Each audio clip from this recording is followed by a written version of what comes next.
Assalamualaikum warahmatullahi wabarakatuh. Perkenalkan, nama saya Ferdansyah. Saya mahasiswa jurusan Pendidikan Agama Islam semester 4. Di sini saya akan menjawab pertanyaan-pertanyaan dari soal tugas UAS dari mata kuliah perbandingan pendidikan yang diampu oleh Bapak Dr. Habib Anwar Al-Ansori MPD. Langsung saja, di sini saya akan menjelaskan pertanyaan yang pertama tentang sejarah ilmu perbandingan pendidikan, tokoh-tokoh perbandingan pendidikan, dan perkembangan ilmu perbandingan pendidikan. Yang pertama, saya akan menjelaskan sejarah ilmu perbandingan pendidikan.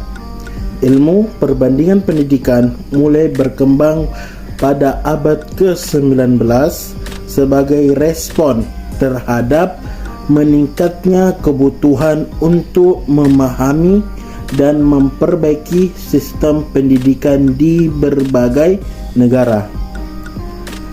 Hal ini berawal dari keinginan untuk belajar dari pengalaman pendidikan di negara lain dan menerapkan praktik terbaik dalam konteks lokal. Selanjutnya, tokoh-tokoh perbandingan pendidikan. Di sini saya akan menjelaskan 4 tokoh. Yang pertama ada Marc Anthony Julien de Paris. Bapak Anthony Julien sering dianggap sebagai pelopor ilmu perbandingan pendidikan. Karyanya pada abad ke-19 seperti Esquisse dan Aufrecht sur Education Compare, yang mana mencoba mengembangkan metode yang sistematis untuk membandingkan sistem pendidikan di berbagai negara. Yang kedua ada Victor Cousin, yang mana beliau melakukan studi komparatif tentang pendidikan di Prusia dan Perancis yang berkontribusi pada pengembangan pendidikan dasar di Perancis. Yang ketiga ada Nicolas Heinz, yang mana beliau menyusun konsep yang lebih jelas tentang faktor-faktor yang harus dipertimbangkan dalam studi komparatif pendidikan, seperti faktor geografis, ekonomis, dan politik. Yang keempat ada Isaac L. Kandel, yang mana beliau memperkenalkan pendekatan yang lebih ilmiah dan sistematis dalam perbandingan pendidikan dengan menekankan pentingnya konteks sejarah dan budaya dalam memahami sistem pendidikan yang berbeda. Selanjutnya, perkembangan ilmu perbandingan pendidikan. Ilmu perbandingan pendidikan berkembang pesat seiring dengan globalisasi dan peningkatan kerjasama internasional. Fokusnya telah meluas dari sekedar membandingkan struktur dan kurikulum menjadi analisis kebijakan pendidikan, dampak-dampak sosial ekonomi, dan isu-isu global seperti keadilan pendidikan, teknologi dalam pendidikan, dan keberlanjutan. Selanjutnya saya akan menjelaskan pertanyaan yang kedua tentang perbandingan pendidikan pada negara Mesir, Amerika, Australia, Belanda, Jepang, Finlandia, Korea, Malaysia, dan Indonesia yang berdasarkan aspek sistem, problematika, dan kebijakan pendidikan. Yang pertama, Mesir.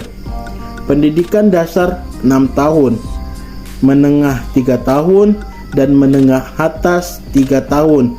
Sedangkan pendidikan tinggi universitasnya negeri dan swasta. Yang kedua, Amerika Serikat. Pendidikan dasarnya hingga menengah dalam sistem K-12 atau kindergarten hingga kelas 12. Pendidikan tinggi mencakup perguruan tinggi, komunitas, universitas negeri, dan swasta. Yang ketiga, Australia. Pendidikan dasar 7 tahun, menengah 5-6 tahun, dan pendidikan tinggi di universitasnya serta lembaga teknis dan pendidikan lanjutan. Yang keempat, Belanda.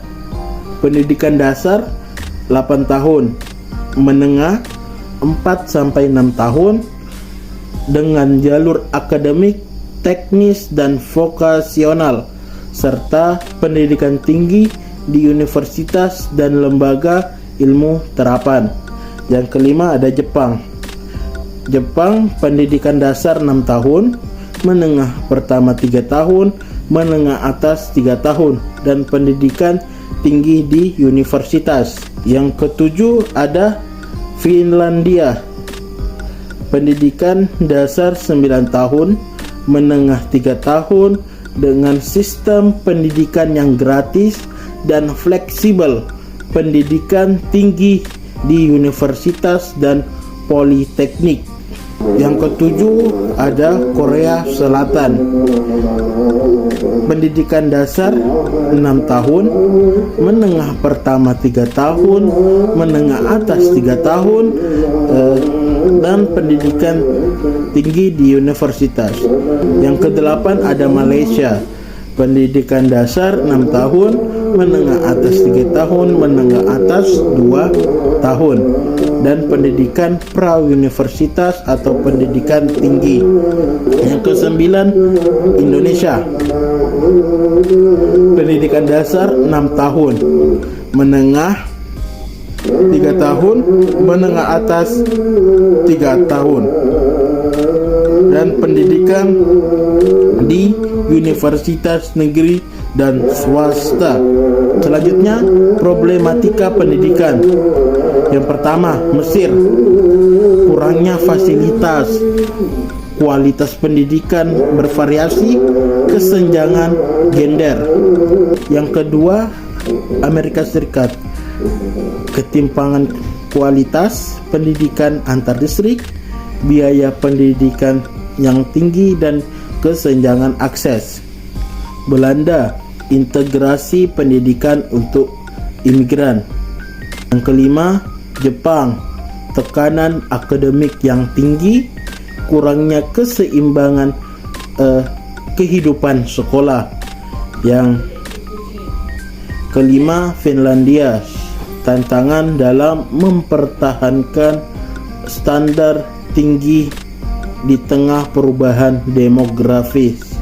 Yang ketujuh, Korea Selatan, kompetisi akademik yang intens, stres tinggi pada siswa. Yang kedelapan, Malaysia, kualitas pendidikan yang bervariasi, isu bahasa dalam pendidikan. Yang kesembilan ada Indonesia, kualitas pendidikan yang tidak merata, infrastruktur kurang memadai, dan masalah pendanaan. Selanjutnya, kebijakan pendidikan. Yang pertama, Mesir. Reformasi untuk meningkatkan kualitas dan akses pendidikan khususnya bagi perempuan. Yang kedua, Amerika Serikat. Kebijakan No Kid Left Behind dan Common Core Standards untuk standar pendidikan nasional. Yang ketiga, Australia. National Curriculum dan kebijakan untuk mendukung pendidikan di daerah terpencil. Yang keempat, Belanda. Kebijakan pendidikan inklusif dan integrasi bagi siswa imigran. Yang kelima, Jepang, kebijakan untuk mengurangi beban akademik dan meningkatkan pendidikan karakter. Yang keenam, Finlandia, kebijakan pendidikan inklusif dan pembelajaran berbasis fenomena. Ketujuh, Korea Selatan, reformasi pendidikan untuk mengurangi tekanan akademik dan mendukung kreativitas. Yang kedelapan, Malaysia, Education Blueprint untuk reformasi pendidikan nasional. Yang terakhir, Indonesia, program Merdeka Belajar untuk meningkatkan fleksibilitas dan kualitas pendidikan. Selanjutnya saya akan menjawab pertanyaan yang ketiga dengan pertanyaan, apa yang Anda ketahui tentang era 5.0? Berikan penjelasan dampak negatif dan positif dari pendidikan era 5.0 di Indonesia, dan bagaimana Indonesia mempersiapkan pendidikan dalam menghadapi era 5.0. Baik, saya akan menjelaskan apa sih itu era 5.0. Era 5.0 juga dikenal sebagai Society 5.0 adalah era yang dimana manusia dan teknologi berkolaborasi untuk menyelesaikan tantangan global, meningkatkan kualitas hidup. Era ini ditandai dengan konvergensi berbagai teknologi seperti kecerdasan buatan AI dan Internet of Things IoT, robotika, dan big data. Selanjutnya saya akan menjelaskan dampak positif pendidikan era 5.0 di Indonesia. Yang pertama, peningkatan akses pendidikan. Teknologi seperti platform pembelajaran online dan kelas virtual dapat memberikan akses pendidikan yang lebih luas dan merata kepada seluruh masyarakat Indonesia. Yang kedua, ada personalisasi pembelajaran. Teknologi AI dapat digunakan untuk mempersonalisasi pembelajaran berdasarkan kebutuhan dan gaya belajar setiap siswa. Hal ini dapat membantu meningkatkan efektivitas belajar dan hasil belajar. Yang ketiga, pembelajaran yang lebih interaktif. Teknologi VR dan AR dapat menciptakan pengalaman belajar yang lebih interaktif sehingga membantu siswa untuk lebih memahami materi pembelajaran. Yang ketiga, pembelajaran yang interaktif. Teknologi VR dan AR dapat menciptakan pengalaman belajar yang lebih interaktif sehingga membantu siswa untuk lebih memahami materi pembelajaran. Yang keempat, pengembangan keterampilan baru. Era 5.0 ini menuntut berbagai keterampilan baru seperti berpikir kritis, kreativitas, pemecahan masalah, dan kolaborasi. Pendidikan di era 5.0 harus fokus pada pengembangan keterampilan. yang mana keterampilan ini untuk mempersiapkan siswa di masa depan. Selanjutnya, saya akan menjelaskan dampak negatif pendidikan era 5.0 di Indonesia. Yang pertama, kesenjangan digital, akses dan kemampuan untuk menggunakan teknologi tidak merata di seluruh masyarakat di Indonesia. Hal ini dapat memperparah kesenjangan pendidikan yang sudah ada. Yang kedua, ketergantungan pada teknologi. Terlalu bergantung pada teknologi dalam pembelajaran dapat membuat siswa menjadi kurang mandiri dan kreatif. Yang ketiga, isu privasi dan keamanan data. Penggunaan data pribadi siswa dalam platform pembelajaran online menimbulkan kekhawatiran tentang privasi dan keamanan data. Selanjutnya, saya akan menjelaskan hal-hal apa saja yang harus dipersiapkan pendidikan di Indonesia dalam menghadapi era 5.0. Yang pertama, kita harus membangun infrastruktur digital. Pemerintah perlu membangun infrastruktur digital yang memadai untuk memastikan akses internet yang luas dan terjangkau di seluruh Indonesia. Yang kedua, mengembangkan kompetensi digital guru. Guru perlu dilatih untuk menggunakan teknologi dalam pembelajaran secara efektif dan bertanggung jawab. Yang ketiga, memperkuat kurikulum pendidikan. Kurikulum pendidikan perlu diperbarui untuk memasukkan keterampilan yang dibutuhkan di era 5.0. Yang keempat, meningkatkan literasi digital.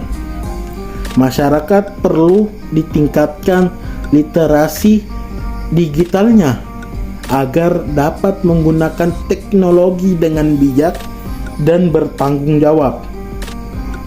Yang kelima atau yang terakhir, membuat regulasi yang terkait dengan pendidikan di era 5.0.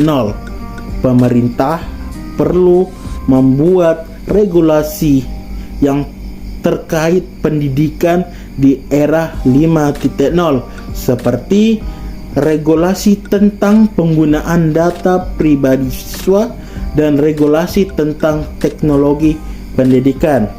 Baik, itu saja yang dapat saya sampaikan. Kurang lebihnya mohon maaf. Unsur mangqala wala tansur mangqala. Ilal liqa. Assalamualaikum warahmatullahi wabarakatuh.